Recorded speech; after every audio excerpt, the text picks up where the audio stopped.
You're listening to American Top 40. I'm Shadoe Stevens. Now consider this. 5 top 40 hits. All 5 remakes. Question is, has any other group done something like that? We got to go way back to the 60s, the early 60s. A doo-wop group called the Duprees had 4 top 40 hits, and all of them were remakes of hits from the 50s. So the English band at number 1 this week is the first group to have 5 hits with nothing but remakes. And they do their remakes reggae style. They hit with versions of Sonny and Cher's I Got You Babe, The Temptations' The Way You Do the Things You Do, Al Green's Here I Am, Come and Take Me, and they took Neil Diamond's Red, Red Wine to number 1. And now they've hit the top again, and this time with a remake of Elvis.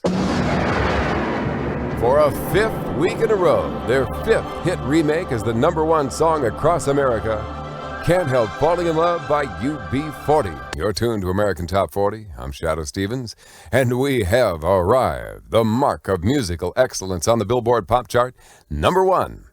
This week's chart topper is by a singer whose work in the background led her to the foreground and now to the top of the chart. 2 years ago, she was singing backup for the woman who sang this song. From 1988, that's a piece of What You See Is What You Get, a top 40 hit for New Yorker Brenda K. Starr. Now, when Brenda went out on tour, she hired an 18-year-old from New York as a backup singer, and Brenda was responsible for her big break. She asked for a copy of her demo tape, and then at a record industry party, she gave that tape to CBS Records president Tommy Mottola. And he was so impressed by her voice, he offered the teenage singer a contract. And now, she's 20 years old, and she's taken her first hit all the way to the top. For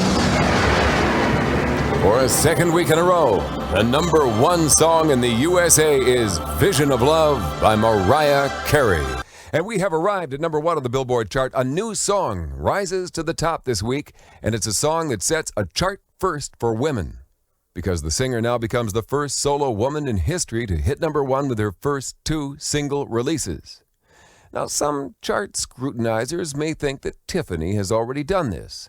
Her first 2 chart singles both hit number 1, but before either of them hit the top, she had a release called Danny that missed the chart completely. However, there was another solo woman who came close in 1984, and that's when Cyndi Lauper had her first 2 singles reach number 2 and number 1. But now a woman has done it and makes chart history. Back in August, she hit number 1 with her first single release ever in the USA called Vision of Love. And this week, she does it with the follow-up. The new number 1 song in the nation is Love Takes Time by Mariah Carey. In Top 40, and we have arrived, number 1 on the Billboard chart. And it's by a woman who may have been saved from a lifetime of trouble by music. This 23-year-old singer was born in Ireland, in the same hometown as U2, Dublin. She was one of 8 children. Her father was a barrister in the courts, a lawyer, and her mother was a dressmaker.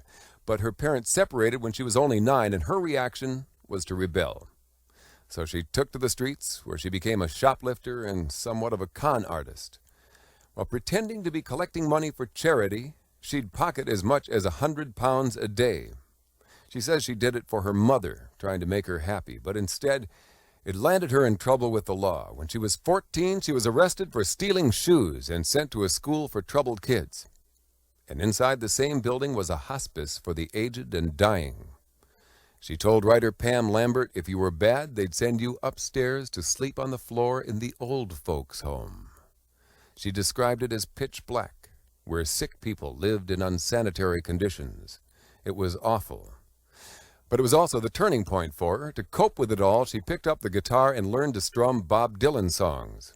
When she was 16, she was released and started singing in the streets, bus depots, and pubs of Dublin. Well, she eventually hooked up with a band, and that led to a solo record deal. Her first album 2 years ago, The Lion and the Cobra, received great reviews. And now her second album, I Do Not Want What I Haven't Got, hits number 1 this week on the album chart. And it's given her the hit song that now spends a 2nd week on top of the Billboard Pop Chart. The number 1 song in the USA again this week is Nothing Compares to You by Sinead O'Connor. And those hits for you? I'm Shadoe Stevens, and there's just one more to go, the biggest of all for the week. Number 1 on American Top 40. And it's by an artist who's not just a singer and songwriter, but a real musical lady. She can play a band full of instruments, and she told us how it all started. Yeah, I had a really kind of a bizarre upbringing. My parents were musicians. They were swing band musicians, and they played a lot of early big band stuff and jazz, and particularly a lot of classical stuff when I was a kid. And they were cool. They let me listen to whatever I wanted to when rock and roll came along and all that. But they started me in piano lessons when I was 5. So I guess I took piano through college. I have a degree in it. So but I discovered when I was 6 that I could play by ear. So that was kind of the demise of my classical training. But yeah, I'm really lucky because I play by ear, and I've been able to pick up other instruments like the guitar and the bass. And I'm not much of a drummer, but I do generally play Hammond and a lot of rhythm guitar. That house full of musical fun and those skills have taken her to the top for a second week in a row. The #1 song in America belongs to Sheryl Crow. All I Want to Do.